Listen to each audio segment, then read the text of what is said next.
warahmatullahi wabarakatuh. Bismillahirrahmanirrahim. Alhamdulillahi rabbil alamin. Wassalatu wassalamu ala asyrafil anbiya'i wal mursalin wa ala alihi wa sahbihi ajma'in. Muslimin muslimat, hadirin hadirat yang dirahmati Allah, bertemu kembali kita dalam bulan Ramadan al-Mubarak, bulan yang penuh dengan kemuliaan dan kerahmatan. Dalam bulan Ramadan ini, umat Islam dituntut untuk mendirikan, menunaikan puasa sekaligus melakukan amal-amal soleh pada bulan ini. Firman Allah Subhanahu wa taala dalam surah Al-Baqarah ayat 183, A'udzu billahi minasyaitonir rajim.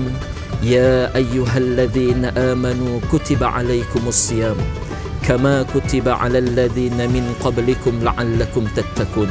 Yang bermaksud, wahai orang yang beriman, diwajibkan ke atas diri kamu untuk berpuasa sebagaimana diwajibkan ke atas orang-orang yang terdahulu, la'allakum tattaqun, untuk kamu bertakwa kepada Allah Subhanahu wa taala. Pada hari ini saya ingin membicarakan tentang menjaga lidah dan media sosial dalam bulan Ramadan.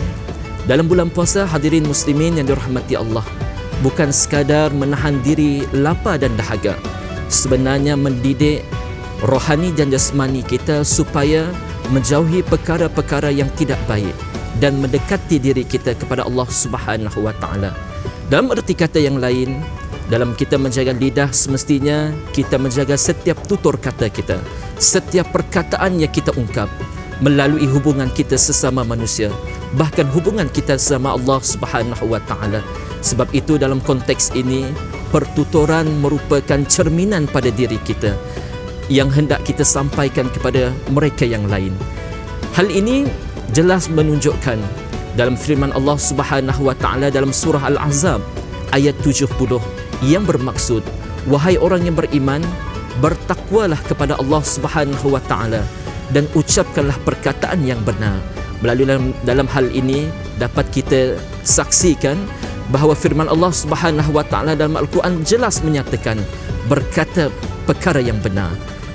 Hadirin hadirat yang dirahmati Allah Subhanahu wa taala, membicarakan tentang penggunaan media sosial dalam bulan Ramadan. Media sosial pada kali ini memberikan manfaat kepada umat Islam secara keseluruhannya. Dalam hal ini, sekiranya media sosial diguna pakai dalam keadaan yang baik, maka baiklah kegunaannya. Namun sebaliknya, sejak akhir-akhir ini kita dapat menyaksikan pelbagai jenis ragam yang telah dikomenkan melalui media sosial hingga menyebabkan berlakunya perpecahan belah di antara kita, dan juga melalui info-info yang tidak benar melahirkan info-info yang tidak sahih disampaikan kepada masyarakat kita.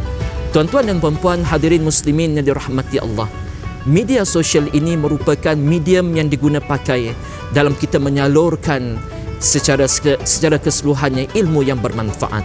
Oleh yang demikian, gunakanlah media sosial ini, apatah lagi dalam bulan yang penuh dengan keberkatan ini, untuk kita sebarkan lagi manfaat kepada masyarakat, khususnya kepada umat Islam, bahkan mencerminkan Islam itu agama yang mulia dan Islam itu dapat diterima oleh semua masyarakat tanpa berbilang bangsa, budaya dan agama.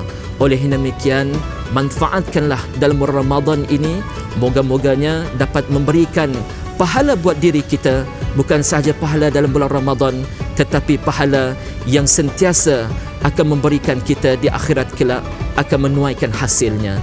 Jadi tuan-tuan dan puan-puan muslimin yang dirahmati Allah, pada kali ini juga saya ingin kongsikan bahawa bahayanya media sosial sekiranya tidak diguna pakai dengan cara yang betul. Ianya akan menimbulkan, satunya adalah fitnah, keduanya akan menimbulkan maklumat yang tidak benar, ketiganya akan menyebabkan masyarakat kita berpecah belah, keempatnya akan menyebabkan masyarakat kita hilang keyakinan pada diri kita. Disebabkan itu, zaman teknologi AI ini yang serba canggih ini, hendaklah kita memainkan peranan kita sebagai umat Islam agar menapis segala perkara yang tidak benar dan menyalurkan perkara yang benar, lebih-lebih lagi di bulan yang mulia ini.